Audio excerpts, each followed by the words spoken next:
Hi, I'm Scott Shaw. I'm the chair of the Game Design and Development Program and the Video and Motion Graphics Program here at Wilmington University inside the College of Technology. The program started in about 2009 when Dr. Guthrie, the then Dean of the College of Technology, had asked me to come on board and create the Game Design and Development Program. We knew we wanted to have an interactive, multimedia, programming, game-based curriculum, but we didn't quite know what it looked like. And so from that point, it was my job to kind of figure that out, put it all together, come up with the curriculum, make sure it was vetted. I even went out to San Francisco to the Game Developers Conference and met with other educators, other providers of game training, and really kind of looked what was out there, put together a program that we could do here, and then launched it officially in 2010. I am Jesse Levine. I'm an indie game developer and also an instructor at Wilmington University. So the story of how I started making video games for myself as part of Heavy Key Studios actually goes back to when I first graduated from Wilmington University. And I was hired the day after graduation at a small startup called Exalt.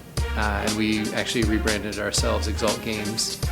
And I made video games for Exalt Games with two people who are now my business partners. And we worked there for almost a year, and then the company went under. So there was no more money, basically, is what happened. And it was a really unexpected and hard thing. But we also understood, it's a business. So these things can happen, of course. And at the same time, we also knew that we really loved what we were doing. And so myself and Tiago and Adam, my business partners, we said, we're happy to keep doing what we're doing. What if we worked for ourselves and, we're just willing to starve for a little bit and maybe we can make some money and have this be what we end up doing long term. So we founded Heavy Key Studios. And we've been working there for, I'd say, a little over a year now. My name is Matt Sharp. I'm an indie game developer and instructor at Wilmington University. Well, I started with RPG Maker 2000 when I was about 12 years old. I was a little whippersnapper making terrible games, and I was like, I want to do this for the rest of my life. And I just started working harder and harder. Eventually, I started working with Unity, working on my own stuff, and it turned out pretty well. The curriculum here is designed for getting students from the classroom into an entry-level or independently run game studio as an output. And so we do that by aligning real-world projects, for instance, the Trash House for the Child Advocacy Program, if you're aware of that, and also just running students through these projects in a way that kind of opens up the possibilities for them to take those skills and really start to run with them. And then we align specific projects and outside sources like game jams, other independent game development companies, and expose the students to those types of environments so that what they learn in the classroom can then be applied either in real-world projects for co-op opportunities or for projects that they're working on for their own. But ultimately they get a few opportunities through game jams, things like East Coast Reboot, Ludum Dare, Train Jam, Global Game Jam, things like that, so that they can really kind of see where they fall in the grand scheme of the industry. We also kind of go out to things like Boston Unite, the Game Developers Conference, PAX, all of those kind of conference-y things, so that what we see out there in the real world we can compare to what our students are gaining in the classroom. When I think about the skill sets that I want my students to have, certainly there are the technical aspects that I want them to be comfortable with. The degree from Wilmington University, it's a generalist degree, so our students are learning everything from spriting to 3D modeling and animation, texturing, lighting, skinning, programming, of course, and in some instances we're also teaching shaders, and we make it available to our students to on some level customize where they want to deepen their education. by providing a wide range of specialties of people that are in our network. So the technical side, I think what I want for my students there is that they've engaged with what was made available to them. The other half of what matters to me is really the non-technical stuff. Having passion and direction and the tenacity to continue to drive at those things when it gets difficult. And also the understanding of what it is to take care of not just yourself, but the people you depend on. That's one of the reasons I really like teaching GMD 300, because I feel like for students that's really their first experience of how to be a work group.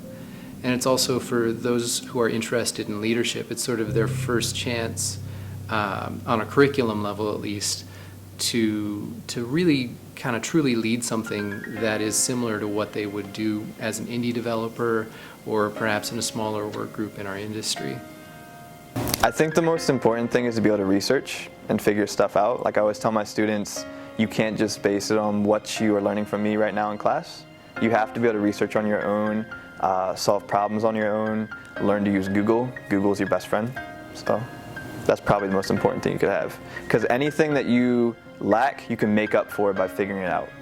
Wilmington University has a unique position in where we stand in the overall industry in terms of game design. We're really project focused. We're really student focused as an institution. And we're not just looking to get you through a program and crank you out, here's what you're creating, good luck. We really like to see students be successful, even if it's not within the program of study. If we have students who are creating multimedia experiences or using their programming skills or their video editing skills or their 3D skills in a different manner, we're okay with that too. So I think Wilmington University's game program is unique in that we're not kind of just pigeonholing students into assigned roles right off the bat and then making them stay with that throughout. We want folks to come through the program and be able to create a game all by themselves. And even if they're not strong programmers or even if they're not strong artists, they have the necessary vocabulary and skills and at least foundational knowledge that they could create a game all by themselves if they had to. Ideally, it's not really what we want them to do. We want them to kind of build their own companies, provide titles, create new experiences, build businesses, supplement education with the skills that they have, and have them be successful individuals on a professional level, but also in kind of whatever they choose to go into career-wise. Games will become a stronger medium for connecting with people than they already are. Not that they're not good for that already, but I think we have just really scratched the surface of what's possible as far as building human connections and human understanding. And that's what's exciting to me.